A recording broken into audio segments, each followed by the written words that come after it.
This week on Supercars Torque, Shane van Gisbergen continues his reign of terror, another co-driver seat is snapped up, and the Symmons Plains round has been put back a week.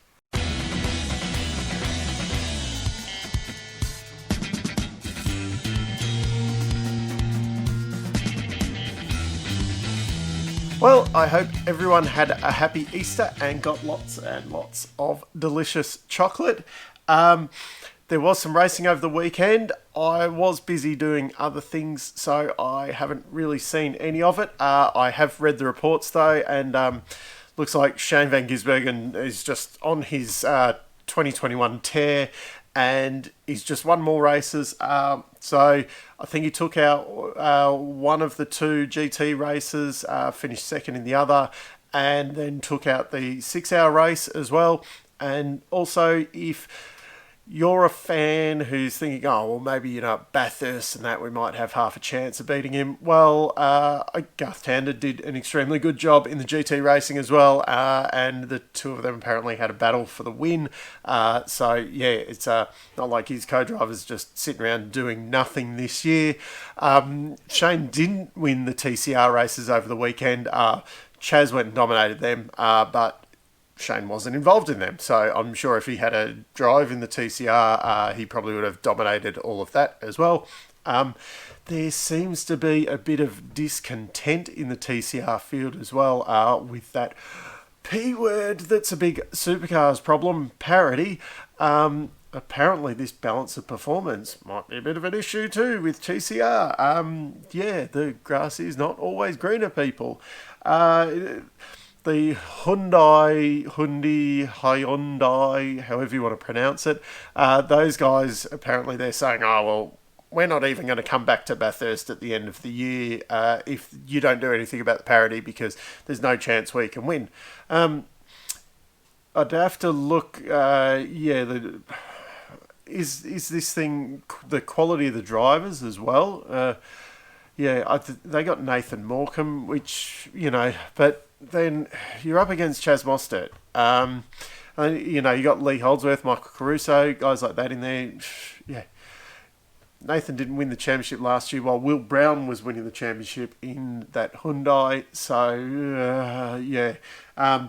this balance of performance, and I think there is some, there's the world kind of balance of performance, but I think we do some local stuff as well where guys get weight thrown at them. So, parity is a problem everywhere. If you're in a parity formula, maybe TCR isn't the be-all and end-all that some people think that it might be. Another co-driver seat has been snapped up, so there is not many more available now. Ash Walsh has been signed to team up with Jack Smith in that fourth Brad Jones racing car.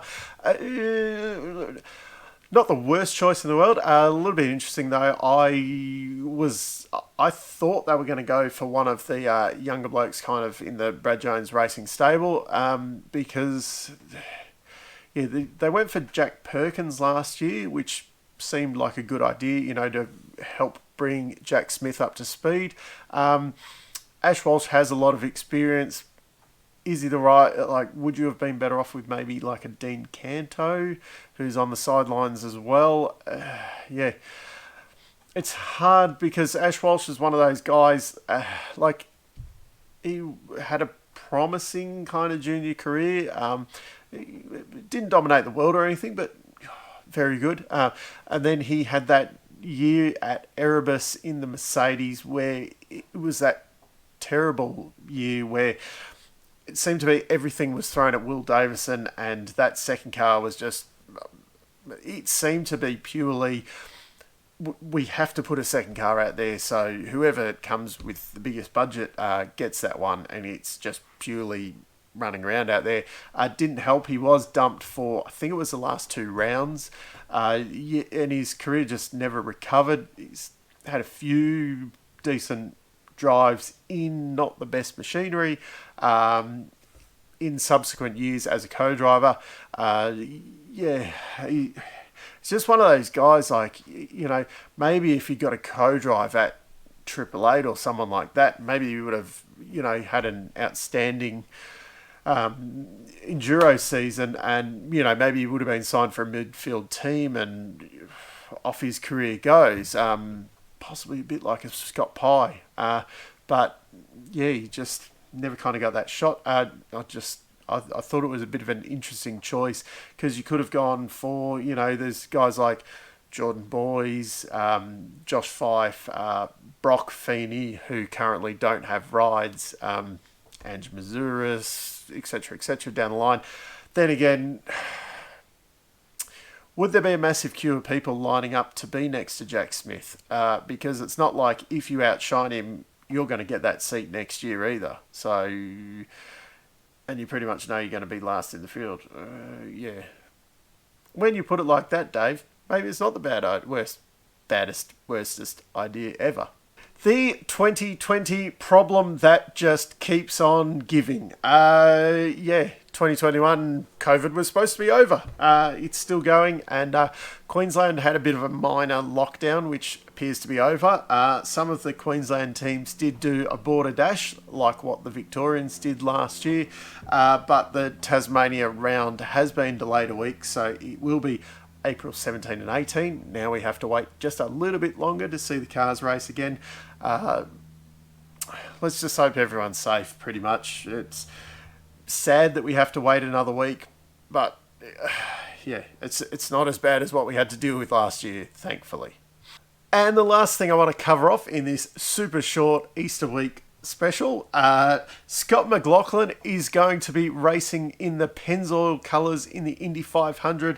Why do we care about this? Well, apparently this is a very famous, the yellow submarine, made famous by Rick Mears, who is an Indy500 legend for Roger Penske. This is the colour scheme that Helio Castro Neves has been running for the last few years for Penske in his one-off appearances and that at the Brickyard. It doesn't mean so much to us. It is a bit of an honour. I suppose it would be like, Scotty going out and getting the number 17 off Dick Johnson, or, say Craig Lowndes got to run the 05 or something like that. In time, Brock Feeney getting to run the 888 number. It's those little things that are a little bit special because someone who is a legend of the sport has made that famous.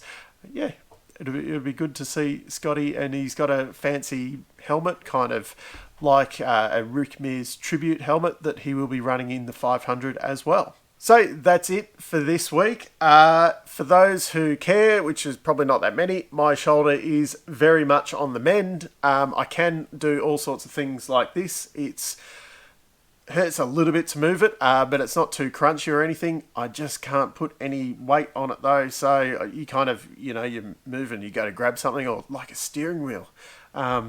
You forget how heavy a steering wheel actually is when you've got an injury like this. But I am glad it seems to have full movement back, which is amazing. I didn't think I'd be at this point now. So it's just getting better day by day.